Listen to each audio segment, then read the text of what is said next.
atau merit by resident untuk memenuhi tugas luas mata kuliah komunikasi bisnis yang diambil oleh Ibu Edita Makamila SNMM. Sebelum podcast kali ini dimulai, izinkan saya untuk memperkenalkan teman-teman saya.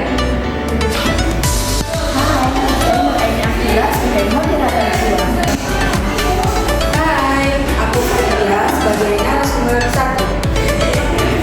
Halo semuanya, perkenalkan aku Ifta sebagai narasumber 2. Hai teman-teman, aku Ferreira sebagai narasumber 3. A few moments later.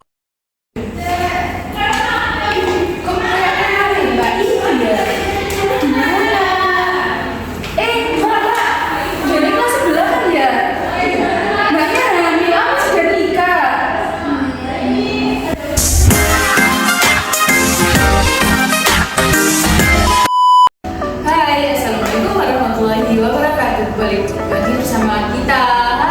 Halo semuanya.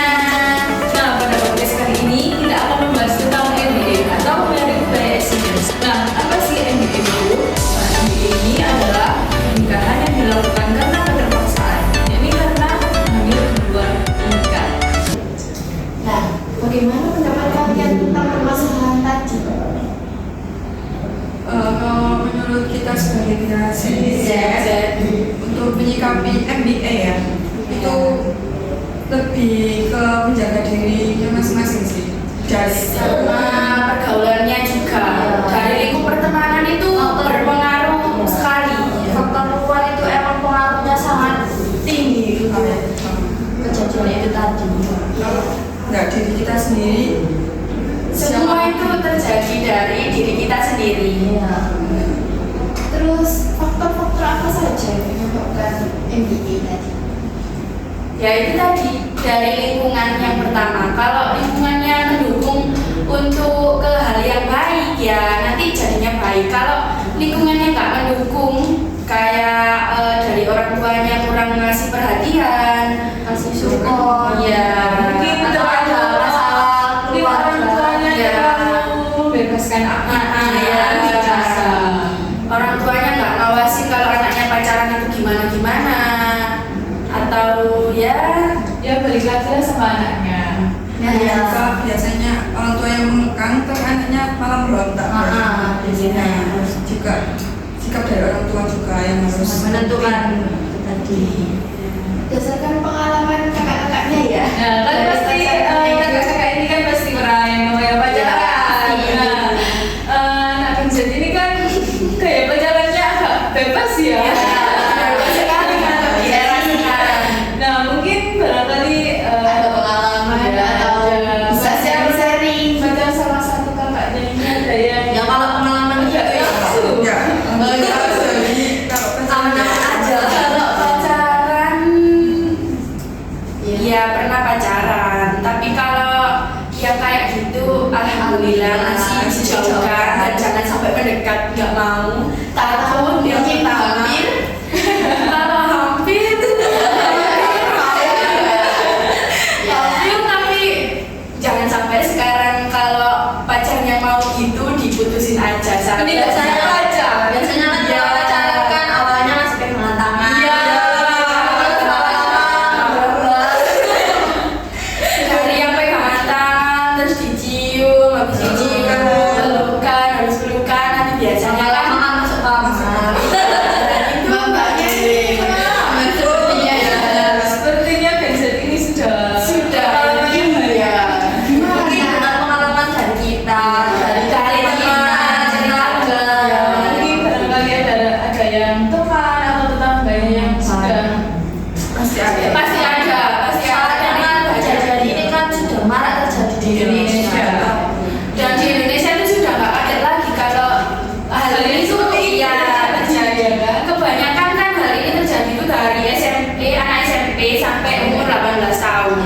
Karena kurangnya kesadaran akan bahayanya seks bebas itu tadi. Harusnya di sekolah mulai ngadain sosialisasi dari BK ya biar lebih tahu faktor apa saja sih yang membahayakan dari terjadinya seks bebas tadi untuk usia segitu.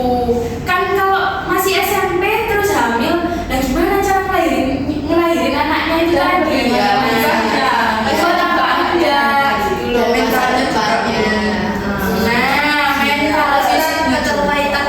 pacarnya, bisa jadi dikeluarin dari sekolah itu tadi. Iya. Malu. Terus dari pengalaman kakak-kakak tadi ya, gimana solusinya menurut kakak-kakak untuk generasi selanjutnya agar tidak terjadi seperti itu lagi? Yang pertama, hindari yang namanya pacaran. Karena itu dosa teman-teman. Tapi itu tidak bisa. Kenapa? Anak Indonesia ini tidak bisa. Ya, sulit, memang sulit. Tapi ya itu berawal dari situ yang namanya MBA. Malah sekarang kan banyak tren di TikTok. Banyak pacar. Katanya kalau mau hubungannya itu langgeng, Ya, harus begitu. Nggak boleh. Sama kesehatan mental kan di zaman sekarang mental itu penting. penting banget, apalagi untuk generasi Z. Katanya kalau mentalnya lagi down, terus mental health. Ya, Pelariannya kan pasti ke pasangan. ya kalau di rumah ada masalah sama keluarga, pasti pelariannya ke pasangannya. Katanya kalau ke pasangan itu lebih nyaman, lebih nggak semua jadi rumah kedua juga. Nah ternyata nggak semua. pasangan itu bisa membawa hal positif. Iya, Jadi betul. ya benar-benar pilih laki-laki yang Tepat. Ya. Tapi di zaman sekarang ini susah sekali kak Cari yang laki-laki seperti itu. Iya. Jadi caranya gimana? Sebenarnya sih laki-laki seperti itu banyak, cuman gara-gara satu laki-laki yang kayak gitu, jadi cewek-cewek ini punya terus Ya, jadi yang namanya sendiri ya. iya. sebenarnya nggak pacaran juga Gak apa-apa, gak berpengaruh dalam Tapi hidup kita. kalau di era sekarang itu nggak mungkin sekali yang namanya nggak pacaran, soalnya Iya, temen-temennya pacaran. itu sudah menjadi gengsi. Iya, kayak sudah tren gitu. Iya. Betul. Jadi sama itu berlomba-lomba. Pacar. Ini loh pasanganku. Nanti malu, aku nggak punya pacar sendiri itu. Iya, benar. Iya. Padahal kan itu Padahal apa? Padahal nggak semua pacaran itu terlihat enak. Malah lebih baik gak pacaran. Iya. Nanti ada masalah sama pacar, ada masalah keluarga, atau masalah dari teman, atau masalah mental health-nya. Iya. Nanti jadi ODGJ. Tapi ada yang seperti itu kan. Makanya. Saya menambahi ya untuk apa namanya solusinya. Mungkin dari kita itu kayak apa ya, membuat generasi sekarang itu jauh dari itu dengan cara kita membuat konten-konten yang positif. Sekarang kan banyaknya Masih tentang positif. sekarang kan banyak ya konten-konten yang negatif sampai Nah, iya. banyak yang Kan itu kan semua dari kalangan anak kecil, remaja, dewasa. Nah itu kan bisa kurangnya mengakses. kesadaran sama apa ya, jadi Pengetahuan akan bahaya. iya, sebenarnya itu dari kecil itu harus orang tua mereka iya. ya jadi kakak-kakak ini besok anak-anaknya mohon di Iya, kalau bisa nggak usah pacaran. Iya. Pasti nggak aja. Ya tapi kasih bekal ya dikasih bekal dari bukan mulai dini sih, mulai mencari bapaknya itu harus di Benar, ya dari harus pasangan. ya mulai dari pasangannya itu harus ya. Oke, dari kesimpulan ini tadi Nah, kesimpulan podcast kali ini yang membahas tentang MBA adalah sangat berbahaya